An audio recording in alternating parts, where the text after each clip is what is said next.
आपका पूरी जानकारी हम तक साझा करने के लिए। हर्ष पांडे हमारे साथ जुड़े हुए हैं और ज्यादा डिटेल के साथ। हर्ष, कैसे देखे समाजवादी विजय यात्रा को? आज से शुरुआत हो चुकी है कानपुर से, और कानपुर एक ऐसा क्षेत्र है जहां पर गंगा जमुनी को एक बहुत ही अहम तरीके से देखा जाता है और एक मैसेज देने की कोशिश यहां पर अखिलेश यादव कर रहे हैं। कैसे देखें इस यात्रा को?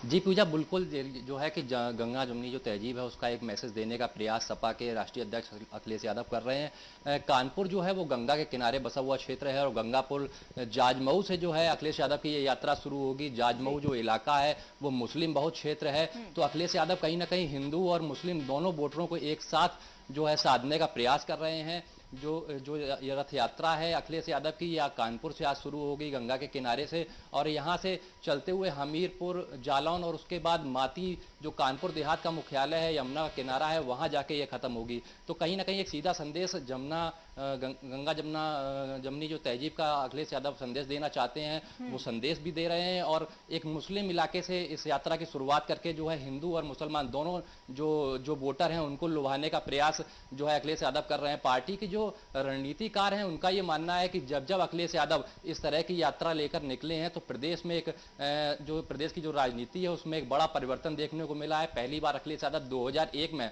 क्रांति रथ यात्रा लेकर निकले थे। उसके बाद 12 सितंबर 2011 को दूसरी बार अखिलेश यादव ने रथ यात्रा निकाली थी, जिसके बाद प्रदेश की जनता ने उन्हें मुख्यमंत्री का ताज सौंपा था। 2012 में अखिलेश यादव की जो पार्टी है सपा, उसने पूर्ण बहुमत से सरकार बनाई थी। तो इस बार भी जो रूट है अखिलेश यादव की यात्रा का वो हूबहू 2012 की यात्रा के रूट के तहत रखा गया है, और वही तारीख पिछली बार 12 सितंबर थी 2011 का सन, इस बार 12 तारीख है, महीना अक्टूबर का है 2021 में जो है ये रैली निकल रही है, और उसी इतिहास को दोहराने का प्रयास अखिलेश यादव अब कर रहे हैं। जी बिल्कुल, यहाँ पर सही जानकारी आपने दी है कि मुस्लिम वोटर्स पे भी वो निशाना साधने की कोशिश कर रहे हैं, और 2017 में भी अखिलेश यादव ने इसी तरह की एक रथ यात्रा निकाली थी। हालांकि नाकामयाब वो जरूर रहे थे क्योंकि बीजेपी एक भारी वोटों के साथ आई थी। लेकिन 2022 में क्या तस्वीरें हो सकती है ये देखने वाली बात होगी। अगर प्रगतिशील समाजवादी पार्टी की हम बात कर लें तो वो भी आज से अपना अभियान शुरू कर रही है। चाचा भतीजे की क्या समीकरण होने वाली है आज? हर्ष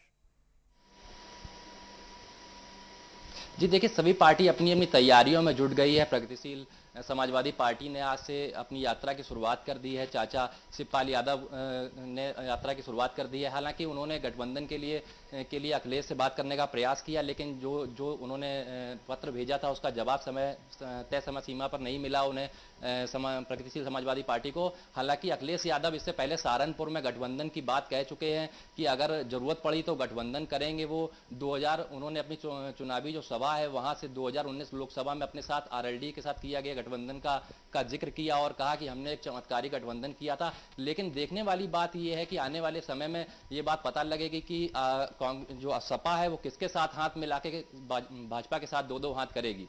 जी हर्ष, क्योंकि आज से शुरुआत हुई है इस विजय यात्रा की, और देखिए लगातार जो अखिलेश यादव है या पूरे विपक्ष की हम बात कर लें तो वो लगातार कई मुद्दे भुनाने की कोशिश कर रहा है। बीते दिनों से हम लगातार देख रहे हैं कि जब से लखीमपुर कांड हुआ है, जो कांग्रेस की महासचिव हैं प्रियंका गांधी, वो भी लगातार जुटी हुई हैं कि कैसे सरकार को घेरा जाए, और घेरने में लगातार वो जुटी भी हैं। अखिलेश यादव ने आज से अपनी विजय यात्रा की शुरुआत कर दी है और कई मुद्दे हैं विपक्ष के पास सरकार को घेरने के। अभी हाल ही में जो दो बड़े मुद्दे हुए थे, मनीष हत्याकांड और दूसरा ये लखीमपुर कांड, तो ये दो बड़े मुद्दे हैं जनता तक पहुंचाने के लिए बीजेपी की नाकामियां। बड़े नेताओं से बात हो रही थी तो उन्होंने यही बताया कि इस यात्रा में जो अखिलेश यादव राष्ट्रीय सचिव सपा के हैं उनका यही एक मोटिव रहेगा कि इस यात्रा के तहत जो किसानों की समस्याओं को लेकर जो सरकार का उदासीन रवैया है, और लखीमपुर खेरी चाहे महोबा हो और चाहे वो हाथरस की घटना हो, इन आपराधिक घटनाओं का जिक्र वो अपनी रैलियों में करेंगे। साथ ही साथ महिला सुरक्षा, बेरोजगारी और सरकार की जो वादा खिलाफी, जिसको अखिलेश यादव बोलते हैं कि वादा खिलाफी जो सरकार की है, उसको लेकर जरूर मुखर होंगे। बीजेपी पर जो है तंज कसेंगे और एक तीखा प्रहार अखिलेश यादव करेंगे। जी बुंदेलखंड एक बहुत अहम जगह मानी जाती है हर्ष, क्योंकि यहाँ से बहुत सारे वोटर्स होते हैं जो अपने वोट देते हैं, और हर पार्टी हमने हमेशा देखा है कि बुंदेलखंड पे बहुत फोकस करती है। तो बड़े ही तरीके से कह सकते हैं कि समाजवादी पार्टी ने शुरुआत की है। बुंदेलखंड एक अहम क्योंकि इलाका माना जाता है पूरे राज्य में, और कानपुर से जिस तरह से शुरुआत की है तो बहुत प्लानिंग के साथ समाजवादी पार्टी चल रही है। जी पूजा, बिल्कुल देखिए, कानपुर में 2017 में जब प्रचंड बहुमत भाजपा को मिला तो उस दौरान भी सपा को जो है दो सीटें जो है कानपुर से मिली थी, और बुंदेलखंड बहुत ज़रूरी है सपा की जीत के रास्ते के लिए। इसलिए अखिलेश यादव ने ये रूट मैप इसीलिए तैयार किया है। कानपुर से घुसेंगे वो, यहाँ से घाटमपुर से बुंदेलखंड दरवाज़ा बोला जाता है, वहाँ से बुंदेलखंड में एंट्री करेंगे, वो हमीरपुर जाएंगे, जालौन जाएंगे, कहीं ना कहीं बुंदेलखंड जो जिसको पिछड़ा इलाका बोला जाता है उसको साधने की तैयारी अखिलेश यादव कर रहे हैं, क्योंकि अखिलेश यादव को पता है कि बुंदेलखंड जो है सत्ता में काबिज होने के लिए उनकी बहुत ज़रूरी है। और देखिए आप जिस तरीके से मुलायम सिंह यादव के कल उन्होंने पैर छूकर अपनी आज इस रथ यात्रा को शुरुआत किया, उसके बाद राजा राम जो कांग्रेसी नेता है, कांग्रेस के बड़े नेता हैं, 2 बार सांसद रहे कानपुर से, एक बार बसपा सरकार में, एक बार कांग्रेस सरकार में, कांग्रेस के बड़े नेता हैं, वो स्टार प्रचारक कांग्रेस के रहे, उनको पार्टी में आज शामिल किया जाएगा। तो इन सब चीज़ों से एक साफ संदेश देने की कोशिश अखिलेश यादव कर रहे हैं कि और पार्टियों में भगदड़ मची हुई है, और सपा जो है इस बार पूरी तैयारी के साथ प्रदेश में सरकार बनाने के लिए प्रयास कर रही है, और पार्टियों के जो नेता हैं वो भाग भाग के सपा में आ रहे हैं। एक बड़ा संदेश आज राजा रामपाल को पार्टी में शामिल करने के बाद ये दिया जाएगा। जी हर्ष, समाजवादी विजय यात्रा प्रशासन के लिए कितनी बड़ी चुनौती साबित होने वाली है, क्योंकि कहा जा रहा है कि कई हजारों की संख्या में जो कार्यकर्ता हैं वो हो सकते हैं शामिल इस रथ यात्रा में, तो प्रशासन के लिए कितनी बड़ी चुनौती?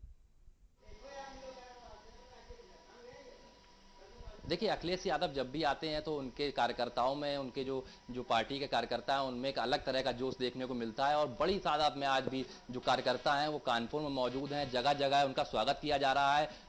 11 बजे का समय सीमा जो तय थी कानपुर में आने की, वो उससे 1 घंटा लेट अखिलेश यादव चल रहे हैं, इसी वजह से, क्योंकि जगह जगह जो है कार्यकर्ता उनका स्वागत कर रहे हैं, और हजारों की संख्या में कार्यकर्ता मौजूद हैं। प्रशासन के लिए जरूर एक बड़ी जिम्मेदारी है, लेकिन समाजवादी पार्टी ने भी इस चीज़ का ख्याल रखा है। इस बार जो विजय यात्रा जो प्रारंभ की है सपा ने, वो जो है आउटर हाईवे होते हुए निकलेगी। पिछली बार जब ये यात्रा निकली थी तो ये शहर के अंदर होकर निकली थी, लेकिन इस बार इसका रूट कहीं भी शहर के अंदर नहीं है, इस बार ये हाईवे ही जाएगी, जिससे प्रशासन को भी थोड़ी सहूलियत मिलेगी, और जाम की जो समस्या है शहर में वो नहीं होगी।